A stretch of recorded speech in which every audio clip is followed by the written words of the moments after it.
Now, if we all do our part, then by November we'll get the whole damn population. They'll all be gone. So you guys need to practice your skills.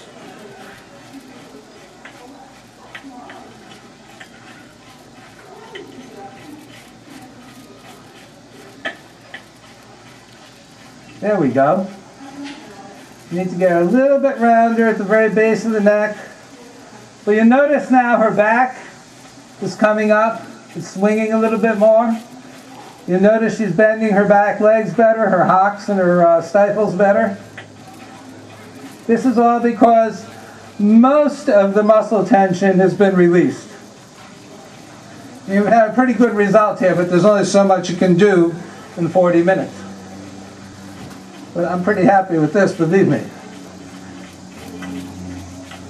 And then I'm asking her to stop at the outside rein, and she's fighting with it again. So I'm just going to keep it quiet, easy pressure, and wait for her to just give to it. She's thinking about it in a very nice way now. Yes. And then we go again.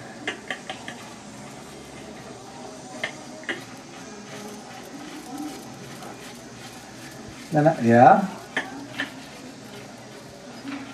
Good. And ho. Ho. Ho is not one of her big items yet, eh? You need a little work on that. That's okay. Good. Whoops.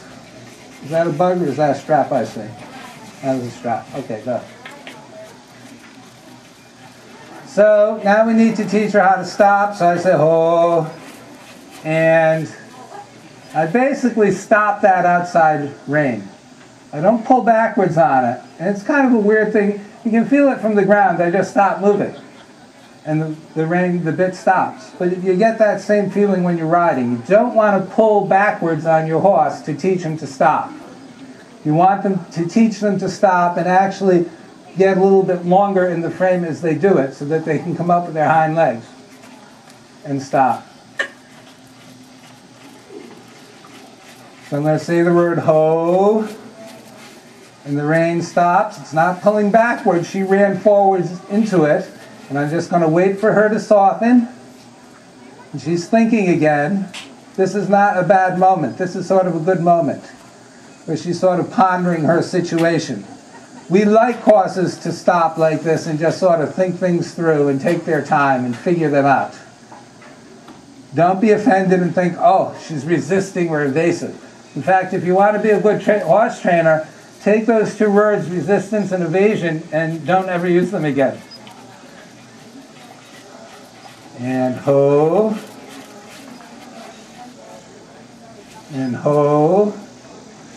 And again, you'll see she's going to be softer, a little bit quicker. Good. So now what's going on is we get her going. I stop her, and then she softens. Oh, and now, and there she's softening already. Little tickle with the inside rein. Good. What's going to happen in the next few minutes is I'll get her going, and as I stop her, she'll begin to soften. Oh, right on cue. She did it, right? You can see how she's like, yeah, good. And in the next few minutes, what we want to see is that she'll soften in anticipation of stopping. Ho. Ho.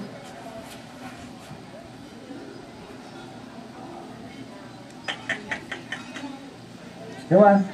By the way, the reason I'm bending her to the outside right now is because I can. You know, and you'll see as we go on. Yes. As she gets better and better at it. And did you see how she softened and as she stopped that time? Do you see the changes that are going every iteration through the exercise? Ho. A little bit softer. Give to, yes. And go. You'll also notice I'm not spending a lot of time going round and round. If I'm working on stop, I'm going to do enough of go that I can stop. Ho. The theory being the more times per minute I can do an exercise, the fewer minutes. Come on. Yes. Good. the fewer minutes I have to spend teaching her the exercise. And ho.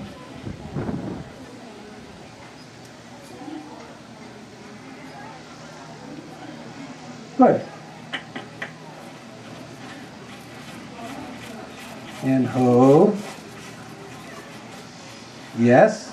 Now you see how she's stopping and then she's stretching her head out. And I'm actually looking for her to stretch her head out a little bit as she stops. Ho. Ho. Yeah. Come on. Good. And ho. Ho. A little bit softer. Give it to me a little bit more. Well, we'll go again. So that's very different than what we had just a few minutes ago when stop was head straight up, yeah? And ho. Yes. Yes. Good.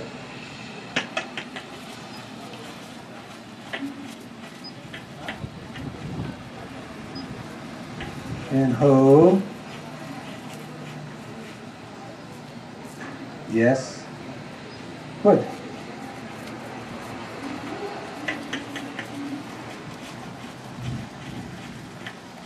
And ho. There we go. Any questions while we're going? No? Yes? Notice the way she's carrying herself completely differently now than when we started? We have it on video, right? You press the record button? Yeah. Okay.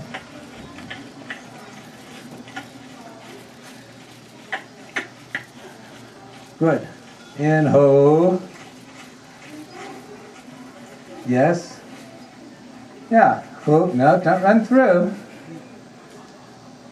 See, we've got to give her the freedom to put her head out into the correct frame, but not the license to leave. Okay? Do you understand? When you're riding a horse, and people have a lot of problems with this, but we need to be able to let go of them enough that they can put their heads out in a comfortable position, but we can't let go of them so much that they just leave. You know? They still have to do what we say. So here I can let her be in that nice long frame, but when I say stop, she's got to stop. By the way, you can see she's got the concept of stop down pretty quickly too, doesn't she? Most horses will get this go, stop, soften within an hour or so. She's a little bit easier than most, but she's a sweet little thing. I love the way she's going right there. I think we're going to use her again tomorrow. If you come back, you'll see even more of a change in the way she's going. And ho. Yeah? Good. So I've taught her so far today, go, stop, soften, a little bit of move out. You saw that, right? Well, those are 4 of the 5 basics that we have. And the 5 basics, what I call the 5 basics, or first tier basics, are go, stop, turn in, move out, and soften. And once you teach your horse those 5 things, any horse, correctly, then you can do anything with them. And it's amazing. Yeah, come on. And it only takes a few days, maybe a few weeks, depending on your horse, to teach them these basics in each direction. And then I don't care what you want to do with them. You might want to be a jumper, you might want to be a trail horse, you might want to be a Western Reiner, you might want to be, I don't care what. But if you teach them the 5 basics, go, stop, turn in, move out, and soften, and hope, hope. You see, you can imagine riding this horse nicely now, right? Sit there, she's trotting around, it's not all panic or quick or anything. And when you want to stop, you just sit up a little bit, jiggle the reins, say, ho. She stops. It's like fun to ride a horse.